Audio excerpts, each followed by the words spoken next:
तो सही बात है कि शेरघाटी चेरकी पथ जो है बहुत ज़्यादा बिजी हो गया है और बहुत सारे गड्ढे भी हो गए हैं। अभी हमने इसके लिए एक पत्र प्रेषित किया हूँ।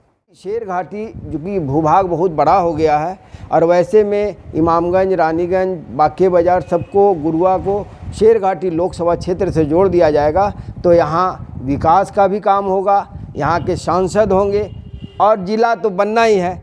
तो वैसी स्थिति में शेरघाटी का चौमुखी विकास होगा। उन्होंने हमें कहा था कि आश्वस्त किया कि पुराना जीटी रोड जो है वो आपका सर्विस लेन होगा और बाकी जो है एक्सप्रेसवे ऊपर बना है वो रहेगा और एक और पुलिया का निर्माण होगा जो मोरहर नदी पे अलग से पुल बनेगा तो आने जाने वालों के लिए आराम होगा। और इसके लिए मैं प्रयासरत हूँ। नितिन गडकरी जी को भी मैं इस से अवगत कराऊंगा कि भाई शेरघाटी में आम आवाम की चिंता, लेकिन एक अगर वहाँ पे पुलिया नीचे बन जाए, चूँकि अब पानी वैसा नहीं आना है तो वैसी स्थिति में एक पुलिया का मांग भी हम लोग करेंगे सरकार से कि एक छोटा पुलिया बन जाए जिससे। आप देख रहे हैं विज़न आजकल और मैं हूं इमरान अली। आज हमारे साथ बातचीत करने के लिए भारतीय जनता पार्टी के लघु उद्योग प्रकोष्ठ के क्षेत्रीय प्रभारी सुशील कुमार गुप्ता जी हैं। सुशील कुमार गुप्ता जी बीजेपी के वरिष्ठ नेता हैं और लंबे समय से राजनीति में सक्रिय हैं। शेरघाटी के मूल निवासी हैं और अब विधानसभा चुनाव है तो इसको लेकर हम स्थानीय मुद्दे पर कुछ बात करेंगे। सर, सबसे पहले आपका स्वागत है विज़न आजकल में। बहुत बहुत धन्यवाद। जो हमारे स्थानीय नेता हैं वो मंच मिलते हैं उनको, या स्थान मिलते हैं, मौके मिलते हैं तो स्थानीय मुद्दे गौण हो जाते हैं और राष्ट्रीय मुद्दे पर वो भी कूद जाते हैं। राष्ट्रीय मुद्दे होने चाहिए, बात होनी चाहिए। राजनीति में हैं तो राष्ट्रीय मुद्दे पर भी बात करेंगे वो, लेकिन स्थानीय मुद्दे को पूरी तरह से गौण करके राष्ट्रीय मुद्दे पर ही सिर्फ रहना, आप किस तरह देखते हैं इस बात को? नहीं, बिल्कुल सही कहना है कि अभी हम अगर क्षेत्रीय हैं तो हम क्षेत्र की समस्याओं को भली भांति जानते हैं और इस पे बात करेंगे। अब बिहार विधानसभा का चुनाव होगा, हम राष्ट्र की बात करेंगे तो उचित नहीं है।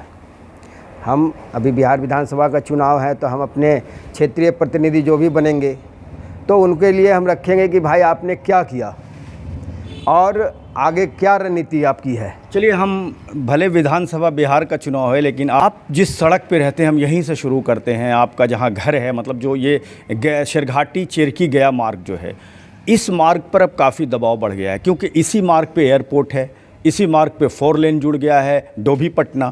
अब इस मार्ग पे लोगों को आसानी है, पटना जाने वालों को, चाहे वो इमामगंज से जाते रहें या और गुरुआ से जाए, शेरघाटी से जाए, उनको लगता है कि हम अगर चेरकी मार्ग से घुसते हैं तो पटना जाना हमारा कम से कम आधे घंटे का समय बचता है।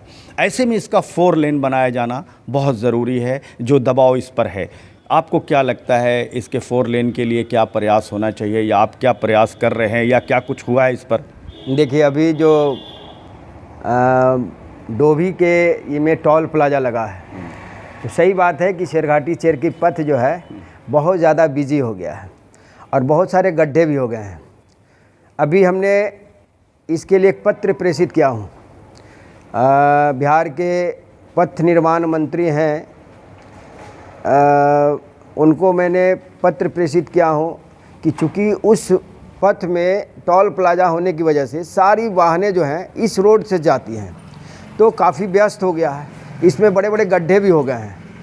चूँकि ये पथ जो है पहले तो बहुत ही स्थिति ख़राब था, हम लोग काफ़ी विपक्ष में जब थे तो धान रोपा करते थे और बहुत इस पथ के लिए लड़े, लेकिन अपने माननीय जो पथ निर्माण मंत्री बने, अपने कैबिनेट मंत्री डॉक्टर प्रेम कुमार, तो उन्होंने इस रास्ते को स्वीकृति देकर शिलान्यास करके उद्घाटन करने का काम किया।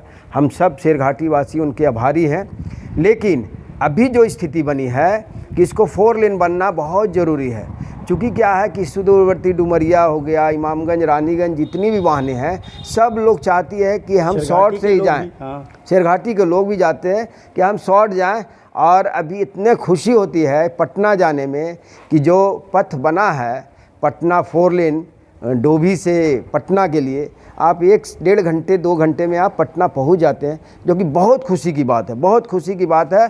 और सरकार का ये बहुत बड़ा कदम अच्छा है कि पटना जाने में सुबह से लेकर के 4 बजे पहुंचते थे, 3 बजे पहुंचते थे, अगर निकले 4 घंटे 5 घंटे, उसको बहुत सुगम बना दिया। एक कदम और सरकार की या आपकी या आपकी पार्टी की या स्थानीय लोगों की या इस क्षेत्र के लोगों की, शेरघाट जो गया लोकसभा क्षेत्र है, औरंगाबाद लोकसभा क्षेत्र है, इसके कारण शेरघाटी का 2 विधानसभा, एक गुरुआ विधानसभा, एक इमामगंज विधानसभा, मतलब 4 प्रखंड प्रभावित है। ये सब औरंगाबाद के लोकसभा क्षेत्र में है, उससे इसका विकास बाधित हो रहा है। अगर आप लोकसभा क्षेत्र की बात करें तो कई ऐसे काराकट है और शिवहर है, कई ऐसे लोकसभा क्षेत्र हैं बिहार में जो इसके क्षेत्रफल से बहुत कम हैं, लेकिन वो लोकसभा क्षेत्र हैं। अब आने वाले समय में, निकट समय में एक लोकसभा के लिए नया परिसीमन होना है। अब शेरघाटी लोकसभा एक बड़ा मामला है कि अगर शेरघाटी लोकसभा अगर अलग बनता है तब इस पर विकास की राशि बढ़ेगी, अपने सांसद होंगे, तो अब उस पर क्या कदम होगा? नए परिसीमन से पूर्व आप लोग किस तरह से प्रयास करेंगे लोकसभा क्षेत्र बनाने के लिए? बिल्कुल उचित बात है।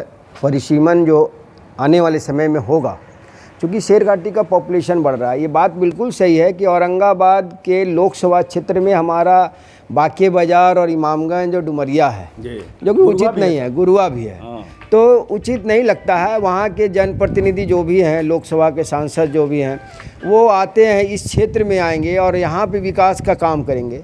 तो अगर नया परिसीमन होता है और वैसी परिस्थिति में अगर शेरघाटी को लोकसभा क्षेत्र घोषित किया जाता है, क्योंकि एक जनसंख्या के आधार पे लोकसभा का चुनाव होता है, तो गया बहुत बड़ा लोकसभा क्षेत्र होते जा रहा है।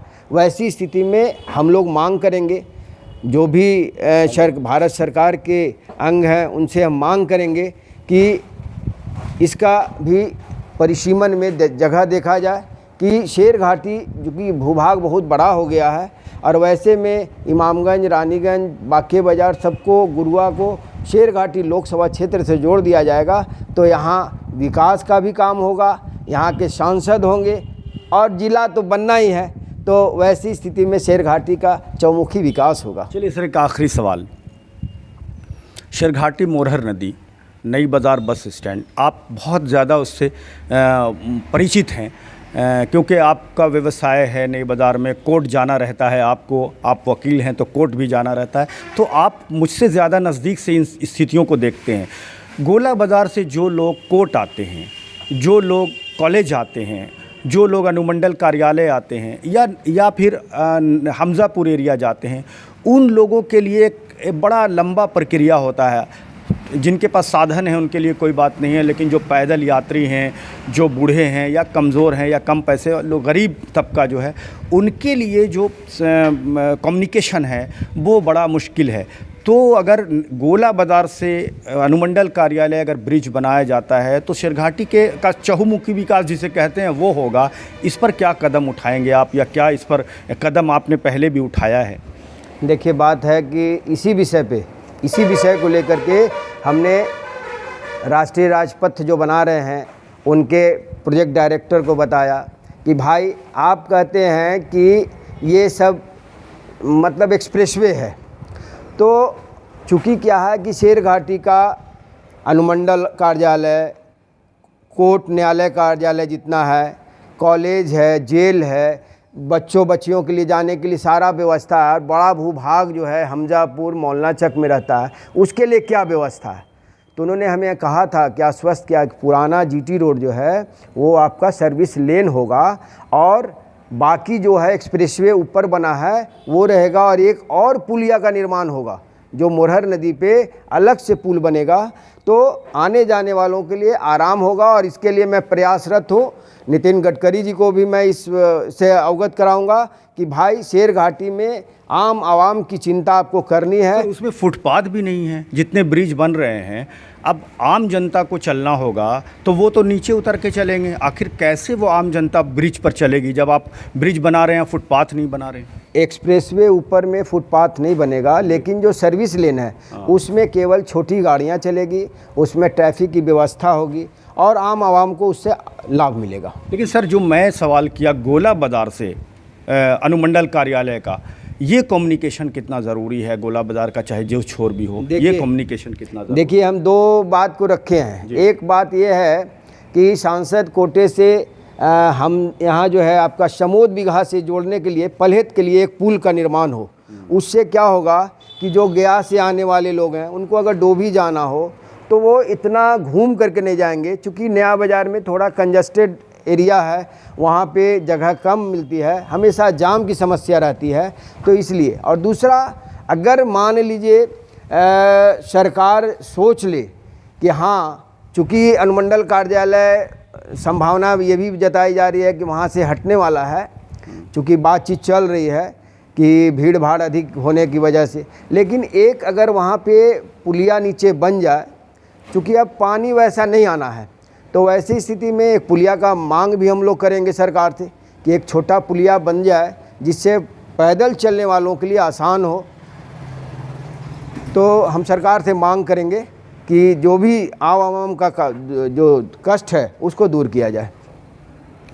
बहुत बहुत धन्यवाद सर। बहुत तो व्यूअर्स, आप सुन रहे थे शेरघाटी के वरिष्ठ बीजेपी लीडर सुशील कुमार गुप्ता से हम बातचीत कर रहे थे कई मुद्दों पर, और बहुत सारे और सवाल हैं, लेकिन हम अगले इंटरव्यू में ज़रूर और आपके लिए जानेंगे। लेकिन जो अभी बड़े मुद्दे हैं, क्योंकि विधानसभा चुनाव है, तो इन बड़े मुद्दों पर हम इनसे सवाल कर रहे थे ताकि ये उन मंचों तक जाते हैं, बड़े नेताओं से मिलते हैं, तो इनके द्वारा जो जनता की बात है, जो आपके सवाल हैं, जो आपके मुद्दे हैं, ये इनके ही द्वारा सरकार तक पहुँचती है। तो हम चाहते हैं कि आपके सवाल को इन तक पहुँचा दें ताकि इनसे भी बातें सरकार तक पहुँचे, बड़े नेताओं तक पहुँचे। सर, आप हमसे बातचीत किया, समय दिया, बहुत बहुत शुक्रिया हमसे बात करने के लिए। बहुत बहुत धन्यवाद, बहुत बहुत धन्यवाद आपको। ठीक है।